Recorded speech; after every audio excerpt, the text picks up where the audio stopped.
Hello dear students, I am your teacher Abhishek Mittal. I welcome you all to the online class of Christy Lothe Convent Senior Secondary School Pagpat.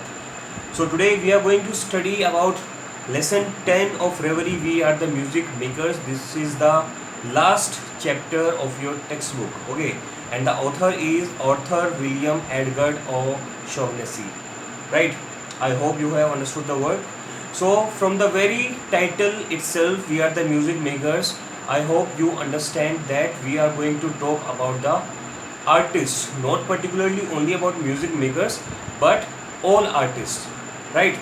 So by the word we and the music makers, the poet has included all the artists, may it be a poet, may it be an actor, may it be an actress, sculpture, okay, may it be a painter, all the artists are included in this particular poem, right? The poem became famous because of its first two lines and the phrase the movers and the shakers. So what is the first two lines of the poem? We are the music makers and we are the dreamers of dream. Okay, it means that the people who are making the music or the artists, they are termed as the music makers and they are the dreamers of dream. They conceptualize the dreams that we get inspiration from. Understood? And they are termed as movers and shakers because they have the power, their art has the power to influence the people. Okay, in history we you might have studied that there were lots of books, lots of authors, writers who has brought revolution in the world. Okay, most of the revolution took place because of these artists, right? They have written books and they have published their ideas to a wide range of audience, and because of their effort, because of their art, people got motivated, they got influenced, and they have revolutionized the world. Okay, they have changed the world. So that is why the poet has termed these artists as movers and shakers, right? The poet visualizes all creative artists, poets, musicians, painters, sculptors, etc. as the music maker. So as I have told you earlier that the poet has considered all types of artists as music makers. Okay, and by we he means all the artists, right? The speaker is an artist who speaks for all other artists. So the speaker himself, he is himself an artist because he is a poet. Okay, and he is speaking on the behalf of all other artists. Poet calls artists as dreamers of dreams. Their dreams give rise to the creation, stories, poems, paintings, sculptures, etc. So poet has called these artists as dreamers of dreams. Okay, these artists first conceptualize, imagine something, and then we get inspiration from their dreams. That is why he has called the poet has called all these people as dreamers of dreams. Whether they are writing stories, poem, they are making painting, they are making sculptures, that does not matter. After all, at the end, they all are artists. Okay, and their art has power to influence us.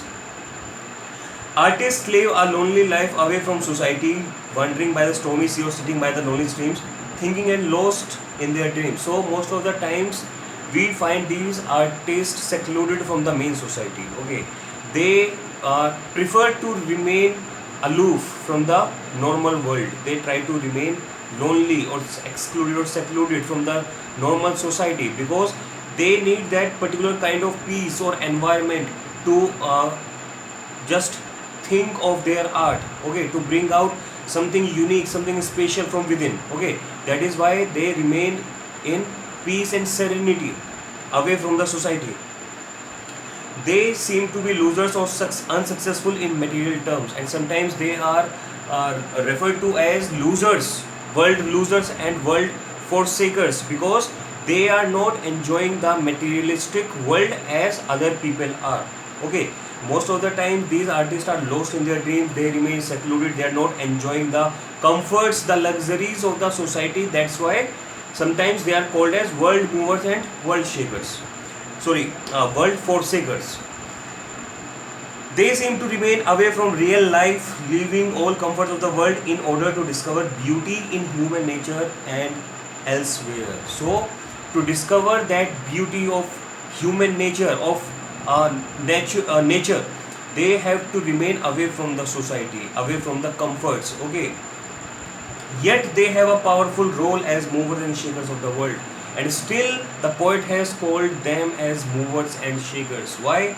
Because they have the power to influence our imagination. They have the power to influence our thought process. That is why, okay, they are being called as movers and shakers. Artists with their eternal songs and fantasies inspire and help people to build great cities and raise great empires, or even conquer or destroy them.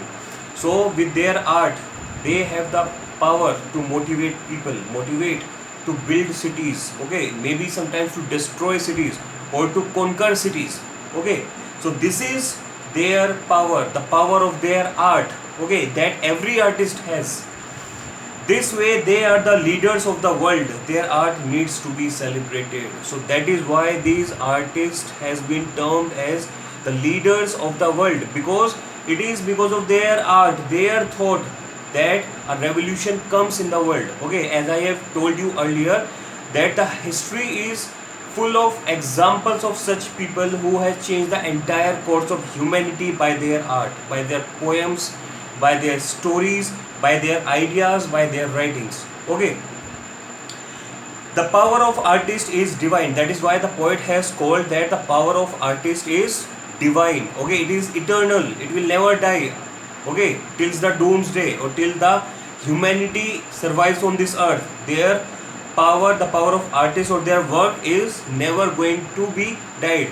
You can take the example of William Shakespeare. Even though he has died many centuries ago, still we are still reading his works, we are appreciating his works. Okay, this shows the power of art. Okay, a monument may collapse because of time, because of weather conditions, okay, because of natural calamities, but the art, it remains eternal, right? In their sadness and suffering, they created a Nineveh, a biblical city called Nineveh, the great capital of ancient Assyria. Okay, so this is a biblical city that they have created in their imagination. And people of Nineveh stoop down and do sinful deeds and invites God wrath or anger. So they have, when they were sad, they created a city called, biblical city called Nineveh. There is some reference to this city, particular city Nineveh, given in the Bible, that you can read yourself. Okay, so the people of Nineveh, they started doing sinful activities, and because of that, they invited God's anger or God's wrath. Okay, so Nineveh was totally destroyed, right? In their pleasure, Babel rises up. They inspired the people of Babel to build a tower to reach the heavens. So when they were happy, they built another city, biblical city, Babel. Okay, and they inspired the people of Babel to build a tower, okay, so that they can reach heavens. But when the people of Babel became haughty and began to challenge the gods, the artists prophesied their fall. Okay, again, when these people of Babel, they become very adamant, they become haughty, so these same artists prophesize their downfall. Okay, so both of these cities, Babel and Nineveh, they are biblical cities. Okay, these are mythological cities. Their reference is given in the Bible. Okay, but the story is being told in such a way that when you read this story, you will feel that they were actually truth. Okay, they actually existed. This is the power of artists. So I will just give you one example from today's world. We are watching lots of science fiction movies like Avengers, like Superman, Justice League. So whenever we see these characters on the big screen, we know that these characters are not real. Still, we tends to fall, or we tends to believe that these characters are real. This is the power of art. Okay, the two masterpieces shows the power of artists and their creations. Civilization rise and fall, but they survive and they continue to give new dreams while destroying the old ones. So these artists, they are dreaming new dreams every day. So when they dreamt of a new dream, they will destroy the previous dream. Okay, this is how they bring change in the society. This is how they bring revolution in the society. Okay, they will just dream of a new dream and they will just demolish the previous dream, okay, or the previous set standards. They themselves create myths and kill them. So these are the artists who create myths, okay, and they themselves kill these myths. So the entire power lies in the hands of these artists. That is why we are talking about the power of artists in this poem, okay. That is why we have considered them the most powerful being. Thus, art is continuous and their dreams and creations are deathless. So, that is why their art is considered as eternal and their dreams are considered as deathless. Okay, because they have everlasting influence on the society. So, I hope you have understood this poem. If you have not, please feel free to contact me personally. You can message me on WhatsApp or whatever doubts you are having, you can clarify during the online classes. Thank you. Stay home, stay safe. Have a nice day.